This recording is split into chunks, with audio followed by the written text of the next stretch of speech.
Pant ছেলেরা এখন গরমের সময় পড়ছে না কেন? আপনাদের এলাকার কি করছে আমি জানি না, আমাদের এলাকার এখন গরমের সময় বুলেট ট্রেনে বানাচ্ছে হাফ প্যান্ট। দুই ছেলে মেয়ের বাপ আল্লাহ একটু টাকা দিয়েছে, ও হাফ প্যান্ট করে ঘুরতেছে। আপনি একটু জিজ্ঞেস করবেন যে কি ব্যাপার, গরম তো। দেখবেন সল্টলেক সেক্টর 5 সল্টলেক যে ফাঁকা জায়গা, মর্নিং ওয়াক করে বিজেপির একজন ক্যান্ডিডেট নেতা দিলীপ ঘোষ। আর এটা ফেমাস নাম জানেন? মাঝে মধ্যে আমাদের ইসলাম সম্পর্কে উল্টো পাল্টা মন্তব্য করে না, করে না, বলছে এখানে নামাজ বাংলাদেশে পাকিস্তানে চলে যাওয়া যাবে, ভারত বাংলা পশ্চিম বাংলা কি বাবা নাকি? তবে মনে রাখতে হবে ইসলাম মাথা উঁচু করে এই বাংলাতে নয় গোটা পৃথিবীতে মাথা উঁচু করে রয়েছে দাঁড়িয়ে। বিগত দিনে ছিল, আজও আছে দাঁড়িয়ে, কিয়ামত পর্যন্ত ইসলাম বিজয়ী বেশে মাথা উঁচু করে বিশ্বের মানচিত্রে দাঁড়িয়ে থাকবে। কোন মুসলমানকে কেউ জব্দ করতে পারবে না। একবার জোরে বলুন সুবহানাল্লাহ। শুধুমাত্র আমাদের ইমানের পাওয়ার দরকার। মর্নিং ওয়াক করে দিলীপ ঘোষ, কত বলেছে হাফ প্যান্ট। তোর কাছে জায়েজ হতে পারে, মুসলমানের কাছে হাফ প্যান্ট পরা জায়েজ না নাজায়েজ? যে সমস্ত ছেলেরা এই হাফ প্যান্ট পরে ঘুরতেছে, এরা ওকে বলবে না জায়েজ, পালন করবে। এই হচ্ছে আমাদের মেসির টি শার্ট বা গেঞ্জি, লিওনেল মেসির নামের গেঞ্জি আমাদের মুসলমানরা গায়ে দিয়ে এখন বেড়াচ্ছে। আছে না? মেসি পিঠে বুকে যদি ধারণ করে ঘুরে, মনে রাখতে হবে সে একজন ফেমাস ফুটবলার, বিশ্ববিখ্যাত তারকা। এই মুহূর্তে এই বিশ্বকাপে তার গোল দেওয়ার সংখ্যাটা বেশি। মেসি এই মুহূর্তে সর্বকালের সেরা সর্বোচ্চ গোলদাতা লিওনেল মেসি। দুনিয়াবি ক্ষেত্রে মেসির পায়ের জাদু মানুষ ভালো লাগবে ঠিকই, কিন্তু মেসিকে যদি আপনি অন্তরে জায়গা দিয়ে দেন, আপনার হাসরকে সিদ্দিক আকবর আবু বকর সিদ্দিক হুজুরের সাথে হবে। আপনার হাসর কি আম্মাজান ফাতেমাতুজ জাহরা রাদিয়াল্লাহু তাআলা আনহার পরিজাত টুকরা সন্তান কারবালার জমিনে এরকম মুহররমের 10 তারিখ শুক্রবার পড়েছিল। আগামীকাল সেই শুক্রবার আমাদের স্মৃতিতে এই মুহূর্তের জন্য চোখে পানি এসে যায়। সেই শুক্রবার, সেই মুহররমের 10 তারিখ ইমাম হুসাইন রাদিয়াল্লাহু আনহু কারবালার জমিনে শহীদ হয়েছিলেন।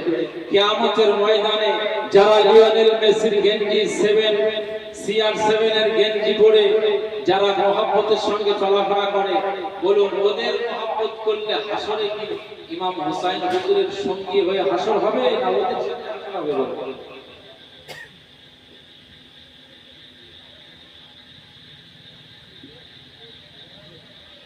মুসলমানের ছেলেরা, এই বেগুনাতুল মাদিনা, খুব খেয়াল করে শুনুন। আকা মাওলানা রাসূলুল্লাহ সাল্লাল্লাহু আলাইহি ওয়াসাল্লাম জানিয়ে দেন, এই পৃথিবীর জমিনে যারা আমার উম্মত বলে দাবি করবে, যারা আমার কওম বলে দাবি করবে, আমি নূর নবীজি জানিয়ে দিলাম পার্থক্য থাকবে, পার্থক্য থাকবে। দুনিয়াতে মানবতা, মানবতন্ত্র বলে একটা বিষয় রয়েছে। প্রত্যেকটা মানুষ প্রত্যেকজনকে ভালোবাসবে। একজন দলিত আদিবাসী হিন্দু জৈন বৌদ্ধ খ্রিস্টান হয়ে যেই বিপদে পড়ুক না কেন, তুমি মুসলমান ঝাঁপিয়ে যাবে। আকা মাওলানা রাসূলুল্লাহ সাল্লাল্লাহু আলাইহি ওয়াসাল্লাম আমাদেরকে শিক্ষা দিয়েছে। মদিনা শহরে একটি সময় সাহাবীরা রয়েছে, আকা মাওলানা রাসূলুল্লাহ সাল্লাল্লাহু আলাইহি ওয়াসাল্লাম হুজুর পাক বসে রয়েছে, সাহাবীরা বসে রয়েছে, আলোচনা চলে, রাস্তার কিনারায় বসে আছেন, আলোচনা চলে। এমন সময় একটি লাশ বহন করে নিয়ে আসে ওদেরা, লাশ যখন বহন করে নিয়ে আসে ওদেরা, এই সময় আমার নবীজির নজর যখন পড়ে যায়, হুজুর যখন দেখতে পেয়ে যায়, এই সময় হুজুর পাক ওই লাশকে দেখতে পেয়ে হুজুর বসেছিলেন, এই অবস্থায় দাঁড়িয়ে গিয়েছে।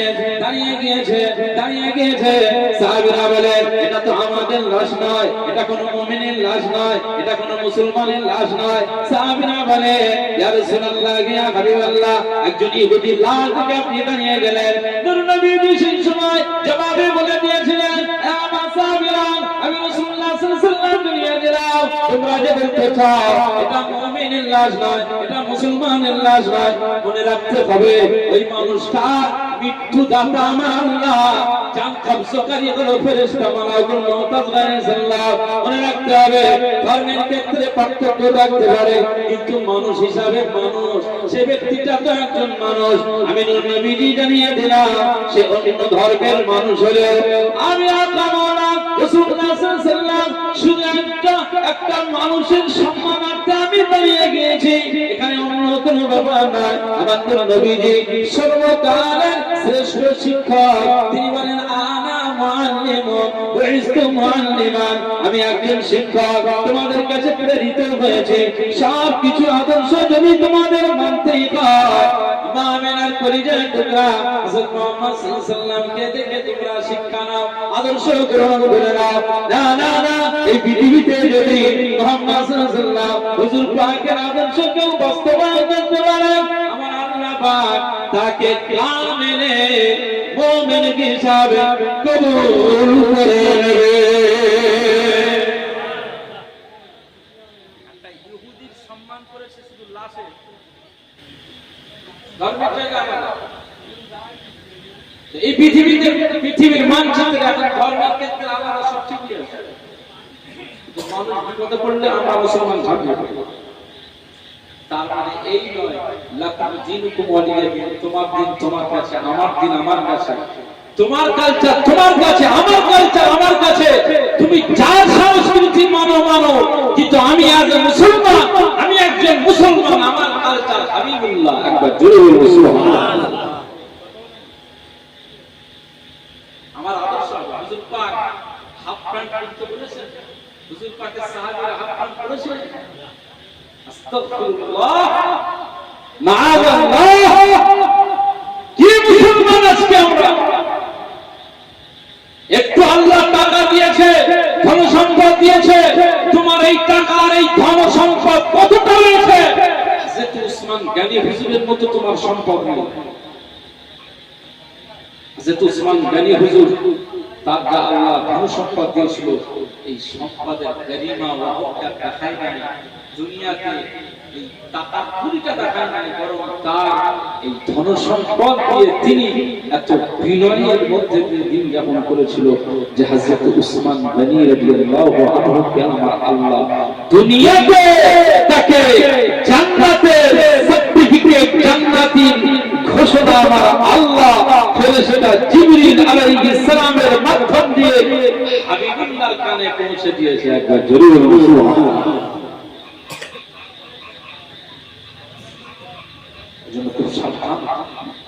তাহলে এখান থেকে একটা শিক্ষা নিতে হবে, ইহুদিদের কোনো কালচার, খ্রিস্টানদের কোনো কালচার, গায়েরদের কোনো কালচার, তাদের কোনো আদর্শ আজ আমরা মুসলমান আমাদের চরিত্রে যেন না ফুটে ওঠে। আমাদের কোরআন ও হাদিস আমাদের কাছে আসে, এই সংবিধান মোতাবেক আমরা যেন জীবন পরিচালনা করি। বলুন সকলে আল্লাহুম্মা, বলেন আল্লাহুম্মা।